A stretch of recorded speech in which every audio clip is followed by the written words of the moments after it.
이 상태에서는 이렇게 저장을 누르셔도 이게 반영이 안 됩니다. 다시 한번 열어볼게요. 반영이 됐네요. 제가 설명드리려는 건 요 출석부 초기화 쪽이었는데, 이 내용들을 깨끗이 지우는 방법으로 제가 설명을 드려야 되는데 잘못 제가 착오를 했네요. 자, 이 내용들을 예를 들어 깨끗이 지운다고 하시면 요걸 이렇게 지운다고 없어지는 게 아니고, 아마 요거를 출석부 초기화를 체크를 해주셔야, 눌러주셔야 이렇게 깨끗하게 지워집니다. 그럼 전원 출석 및 이상 없이 자동으로 바뀌었죠. 그리고 저장을 눌러주시면 되겠습니다. 네, 그러니까 내용을 지우실 때는 손으로 이거 지우고 풀고 이렇게 저장하시는 게 아니라 체크하고 초기화를 눌러주시면 된다. 이렇게 알아두시면 될 것 같습니다. 자, 그리고 이제 출석부 쪽에서 이용한 기능은 이 출력을 눌러 보시면 이렇게 40일 출석부라고 해서 마찬가지로 선생님 성함이랑 서명란이 나오니까 이거 작성하시고 출력을 해서 제출하시면 이제 증빙 자료로 쓰실 수가 있겠습니다. 자, 그리고 전체 출력 같은 경우에는 이걸 이제 엑셀로 한눈에 보실 수 있는 기능이에요. 그래서 이렇게 주차별로 학생들이 나왔는지 빠졌는지 그 시간을 이렇게 종합적으로 한눈에 보실 수가 있겠습니다. 그래서 엑셀도 한번 활용해 보시면 좋을 것 같고요. 자, 그 다음 학적 관리 부분입니다. 자, 학적 관리가 이제 중요한 이유는 아까 우리 법령에서 각 그 학교 소속 학교로 이제 가야 된다고 말씀을 드렸죠. 그때 나가는 학교가 바로 여기 있는 학적 관리에 들어가 있는 이 학적입니다. 자, 근데 이제 조심하셔야 될 부분이 그 선발 시스템에서 끌어온 경우에는 이게 지금 올해 학년이 아니라 작년에 그 10월에 지원했을 때 그 학적이 끌어오는 거거든요.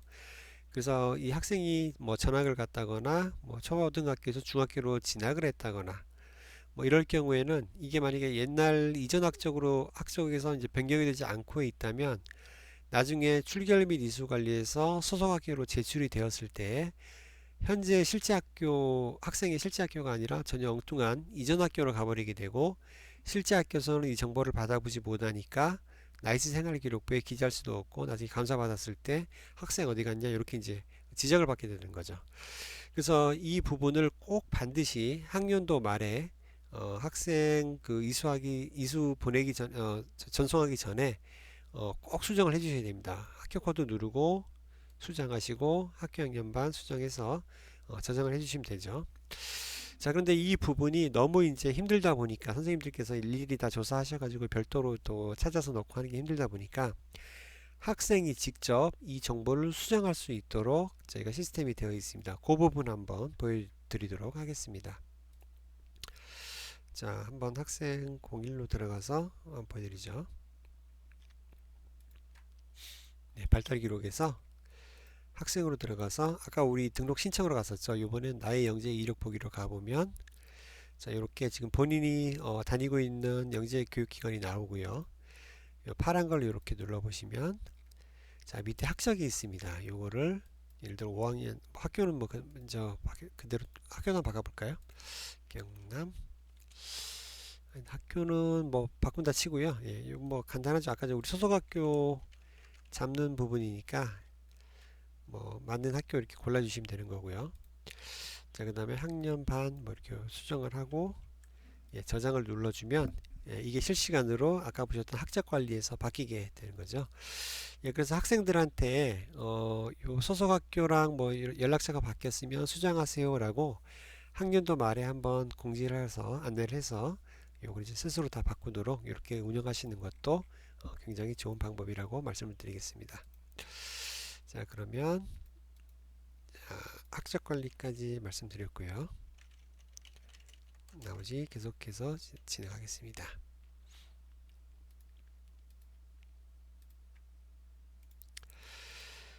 자, 학적 관리 설명 듣고 또 특이사항은 없는 거죠. 네, 그리고 자, 출결 및 이수 관리 전에 종합의견 관리 한번 보겠습니다.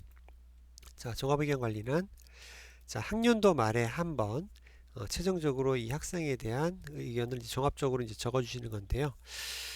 담임 선생님들께서 이제 요 부분들을 이제 보통 적어주시게 될 텐데 보통 한 학급에 들어가신 선생님들이 한 보통 2분에서 4분까지 이렇게 되지 않습니까? 그래서 종합의견을 적으실 때 관리자한테 이런 의견을 다 주셔서 관리자가 종합해 가지고 잘 이제 그 말을 엮어서 여기 넣어 주셔도 되고요. 또는 뭐 A 선생님 의견으로 해서 이렇게 한번 한 줄 적어 주시고, 또 B 선생님의 의견을 또 한 줄 적어 주시고, 이런 식으로 적어 주셔서 최종적으로 이제 관리자가 보고 A 선생님 의견, B 선생님 의견을 잘 문맥에 맞게 수정을 해 주신다면 좋은 종합 의견이 되겠죠. 네, 그래서 이런 식으로 작성하시는 것도 가능합니다. 자, 그러면 이제 종합 의견 관리까지 끝났으니까 이제 학년도 말에 출결 및 이수 관리에서 학교로 보내는 방법 한번 알아보겠습니다. 자, 과정 고르고 검색해 주시면, 자, 자동 출석을 골라 주시면 이렇게 이제 출석부를 작성하셨다면 그 결석 지각 조퇴 결과 시간이 표시가 되고, 총 수업 시간 대비 이수 시간이 나와서 이수율까지 이렇게 자동으로 계산이 되게 됩니다. 그러니까 귀찮아도 연중 그 출석부를 작성해 놓으시면 확인도 말이 좀 편하신 거죠. 자, 근데 우리는 온라인 출석부를 쓰지 않고 좀 부득이하게 오프라인 출석부를 써야 하는 상황이다 라고 해서 수기 출석을 하실 수 있는데요. 자, 그 경우에는 이렇게 누르시고 실제 시간을 이렇게 기재를 하시면 되겠습니다. 뭐 없다면 이렇게 0으로 넣어주시면 되겠죠.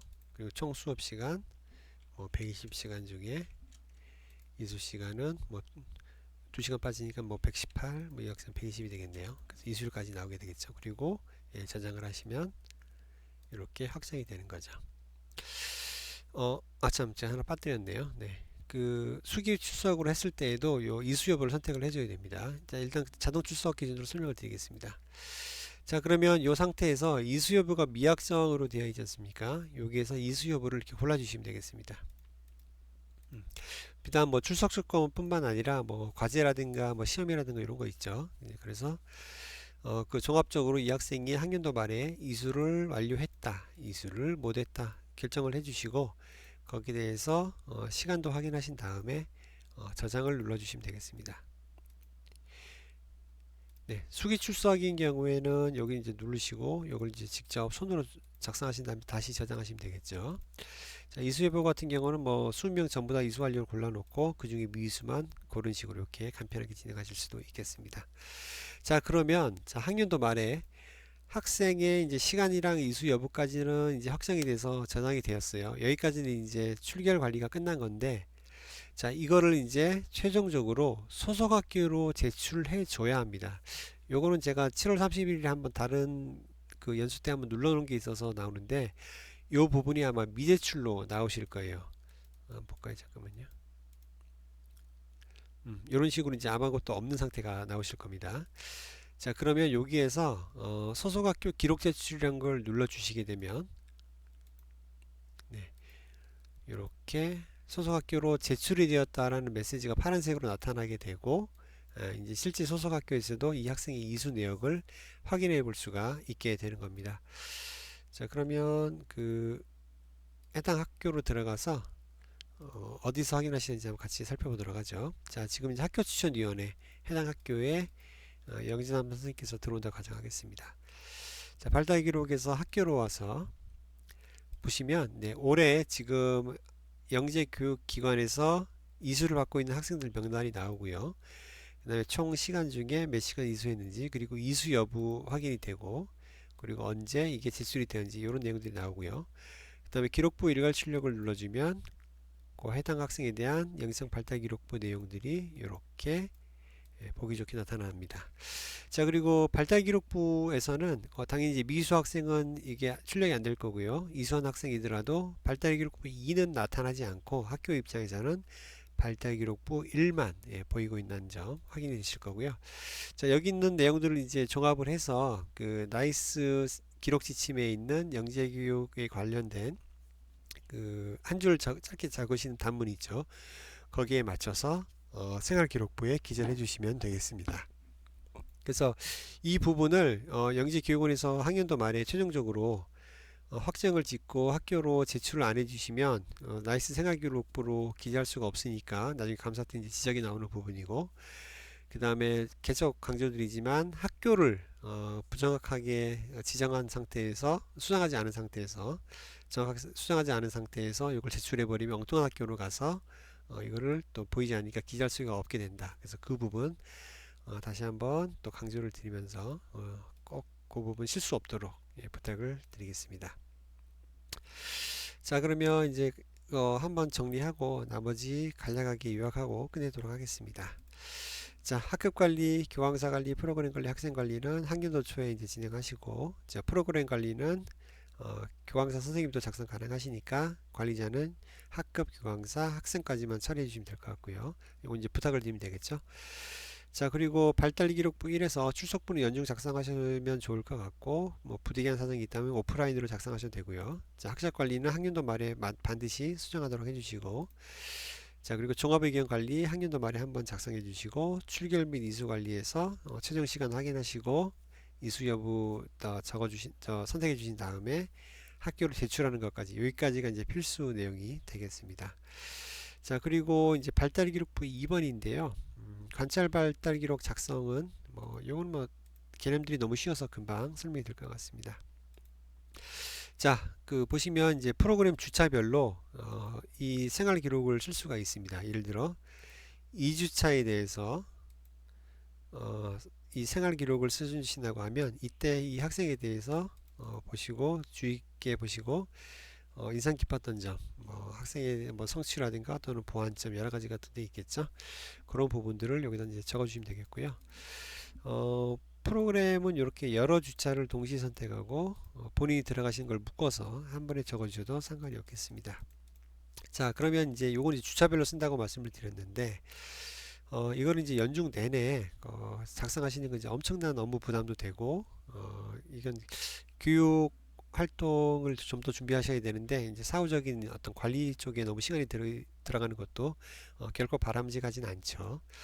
그래서 이제 기준을 세워서 요거를 이제 작성을 해주시면 좋은데 제일 많이 쓰시는 형태가 자, 한 분의 선생님께서 1년에 한 번 정도만 써준다라고 이제 해주시면 보통 이제 한 학급에 뭐 세 분의 선생님이 들어간다고 하시면 각각의 학생에 대해서 한 번씩 작성이 된다면 학생당 총 3번의 발달 기록이 이제 남게 되는 거죠. 그러니까 1년에 3번, 4번만 해도 충분히 좋은 기록이니까 그런 식으로 이제 선생님들하고 잘 협의를 하셔서 이제 업무에 부담이 되지 않는 선에서 이런 부분들을 작성해 주시면 좋을 것 같습니다. 자, 그리고 평가 같은 경우에는 연간 실시하시는 기관 내 평가 그런 이름이 있다면 적어주시고 평가 내용으로 등급을 적어주셔도 되고 점수를 적어주셔도 되고 관련된 평가 결과를 요약해서 적어주셔도 될 것 같습니다. 자, 산출물 같은 경우에는 이제 선생님이 직접 이제 적어주신 내용들이 대부분인 이 발달 기록부에서 학생이 직접 만들어서 제출한 파일 여러 가지 있을 수 있죠. 독서일지라든가 대회에 참여했던 연구일지라든가 예술반 같은 경우에는 관련된 여러 가지 사진 파일 같은 것도 있겠죠. 음악 파일도 있겠고. 자, 그런 파일들을 여기에 이제 생산일, 산출물, 설명 포함해서 올려주시면 이 학생의 이제 어떤 성장과 추적이 아주 굉장히 좋은 자료가 될 겁니다. 자, 그리고 수상 경력인데요. 이것도 크게 어려운 부분이 아니죠. 수상명, 그리고 월일, 등급, 그리고 비고에 필요한 내용이 있다면 적어주시고요. 한 가지만 주의하실 점은 이 학생이 우리 기관 내에서 받은 상만 넣어주시면 되고요. 우리 기관 밖에서 받은 올림피아드라든가 각종 시도대회라든가 이런 상은 기재하지 않으시면 되겠습니다. 자, 그리고 이제 마지막으로 진로 희망 사항인데요. 자, 보통 이제 1년에 한두 번 정도 학생 개별 상담하실 텐데 그때 이제 진로 희망에 대한 부분 한번 물어보시고 여기다가 관련된 내용 넣어주시면 되겠고요. 또 진로 희망뿐만 아니라 이 학생에 대해서 개인적으로 뭔가 가정사라든가 이런 부분에서 다음 선생님이 한번 보시고 좀 참조해 줬으면 좋겠다라고 하는 민감하지 않은 선에서 그런 부분들을 여기다가 좀 같이 부가적으로 넣어주시면 또 약간 자율화한 식으로 쓰시더라고요. 전달하는 어떤 다음 학년도에 선생님께 드리는 어떤 메시지 같은 식으로 그렇게 넣어주시면 다음 선생님이 보시고 이런 학생이구나 라고 이제 특성을 이제 미리 파악해 주시는데 도움이 되는 용도로 그렇게도 사용하시고 계신 것 같습니다. 자, 그래서 이런 발달 기록부 자체는 이제 학생 학부모한테는 일체 공개되지 않고 아까 보신 것처럼 내가 어느 기관에서 그냥 이수를 했다 안 했다 정도만 이제 확인할 수 있는 그 정도인 거고요. 그리고 저희가 이제 학년도 말에 이제 2024학년도 학년도 말에는 이제 이수증을 온라인으로 출력할 수 있는 기능을 저희가 준비하고 있으니까 선생님들께서는 요 내용들 꼭 필수에 해당하는 것들은 놓치지 마시고 잘 작성해 주시고 선택에 대한 부분도 가능하면 잘 작성해 주셔서 다음 영재교육 또 연계돼서 올라갔을 때 또 큰 도움이 될 수 있도록 부탁을 드리겠습니다. 네, 이상으로 해서 우리 그 300분 수업 중에 이제 실습 시간을 제외하고 아마 200분 정도 되는 것 같은데 영재교육 온라인 플랫폼 선발 그리고 발달기록까지 쭉 설명을 드려 왔습니다. 자, 이렇게 한번 설명을 드렸고 뭐 사용하시다가 또 궁금하신 점 또 여러 가지 또 건의하실 수 있는 내용 있으면 GED 전화 보기로 전화 주시면 제가 전화 받고 관련된 내용 친절하게 안내해 드리겠습니다. 자, 2024학년도 저희들이 GED 사용해서 선발 성공적으로 잘 마무리해 주시고 또 발달 기록도 잘 작성해 주시고 온라인 플랫폼도 관심 있는 선생님께서는 적극적으로 활용해 주시고 여러 가지로 부탁 말씀을 드리면서 이상으로 연수를 마치도록 하겠습니다. 예, 긴 시간 들어주셔서 감사합니다.